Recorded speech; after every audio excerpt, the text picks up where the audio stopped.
We live in a world that never goes quiet. Even in the early hours of the morning, before the sun rises, before traffic fills the streets, before conversations begin, there is already noise, notifications waiting, headlines demanding attention, voices competing for loyalty. Before we dive into the video, 99% of you watching right now aren't subscribed, so make sure to hit the like button and subscribe so you don't miss the next one. God bless. The world does not ask for your focus. It takes it. And somewhere in the middle of this endless motion, you are trying to follow Christ. Not on a stage, not in front of a crowd, but in ordinary, unnoticed moments. A quiet prayer before work, a whispered, "Help me today," a deep breath before stepping into pressure. Because the pressure is real. At work, integrity costs something. It may cost promotion. It may cost approval. It may cost comfort. There are moments when compromise is subtle, not dramatic, not obvious, just small adjustments, small silence, small agreements that feel harmless. But you feel the tension in your spirit. You know that faith is not just something you believe. It is something you live, and living it can be isolating. In a meeting room filled with confident opinions, you choose honesty. In a conversation filled with gossip, you choose restraint. In an environment where ambition overshadows character, you choose integrity. No one applauds those decisions.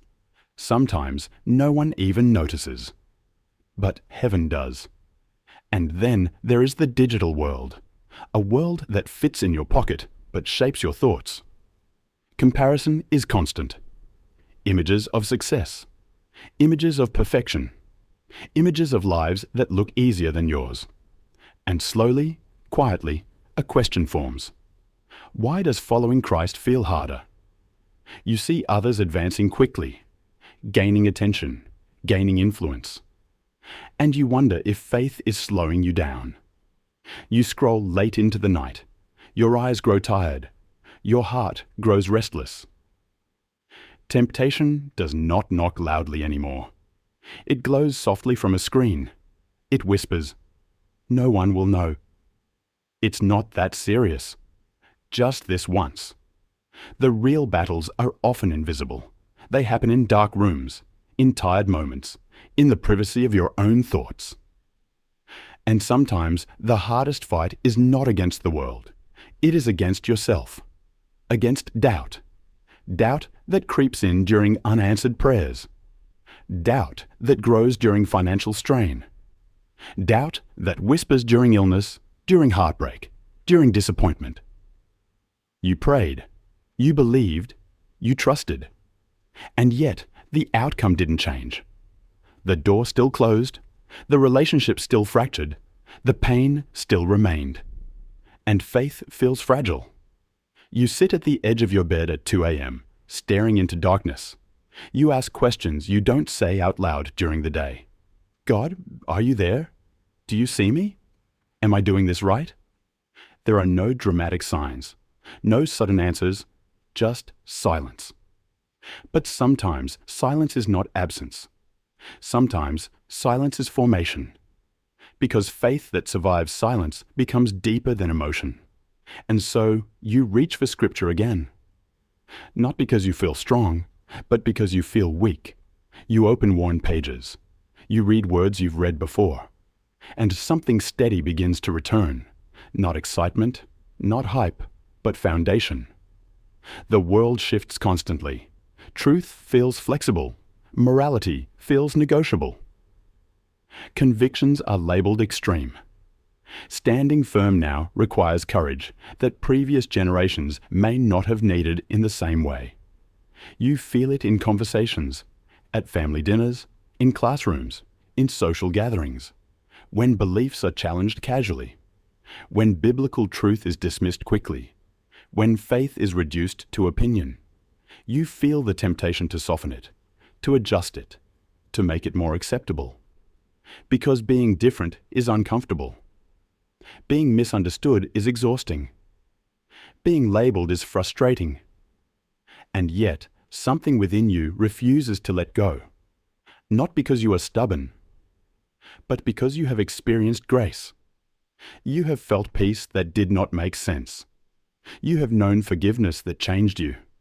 You cannot deny what Christ has done in your life. Even if the culture shifts, even if the world laughs, even if the room grows silent when you speak, you cannot unknow him. Still, there are days when you are simply tired. Tired of resisting, tired of explaining, tired of standing out. Spiritual exhaustion is real.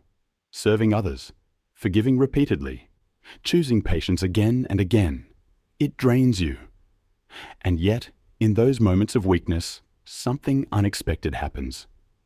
You discover that your strength was never yours to begin with. It was sustained, renewed quietly.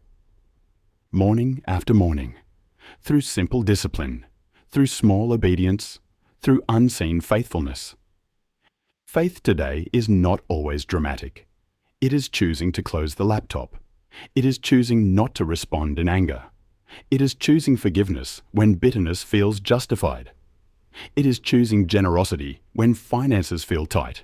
It is choosing to raise your children with truth even when the world calls it outdated. It is choosing to kneel in prayer even when you feel nothing. And slowly, almost invisibly, you change. Trials refine you. Pressure strengthens you. Resistance roots you. The storm that once threatened to break you teaches you how to stand. The isolation that once frightened you teaches you how to depend on God. The silence that once confused you teaches you how to trust without signs. You begin to realize faith was never meant to be easy. It was meant to be enduring. The city still roars. The headlines still change. The arguments still rage. But inside you, something is steady. Not loud, not aggressive, but unshaken. You walk through crowds with quiet conviction. You work with honest hands. You serve without needing recognition. You forgive without broadcasting it. And that quiet faith is powerful, because light does not need to shout to be seen in darkness. And maybe the greatest trial of being Christian today is not persecution. It is perseverance. It is consistency. It is choosing Christ again tomorrow after choosing him today. And as the sun rises over the skyline once more, you stand. Not because the world became easier, but because your faith became deeper. You stand knowing that trials are not evidence of abandonment. They are evidence of growth. You stand knowing that unseen obedience carries eternal weight. You stand knowing that even when culture shifts, Christ does not. And in a world that runs endlessly toward noise, you walk steadily toward truth. The trials remain, but so does grace. The pressure remains, but so does peace. The challenges remain, but so does Christ. And that is enough. Stand firm. Stay faithful. The story is not finished, and what feels difficult now is shaping a strength that will outlast this world.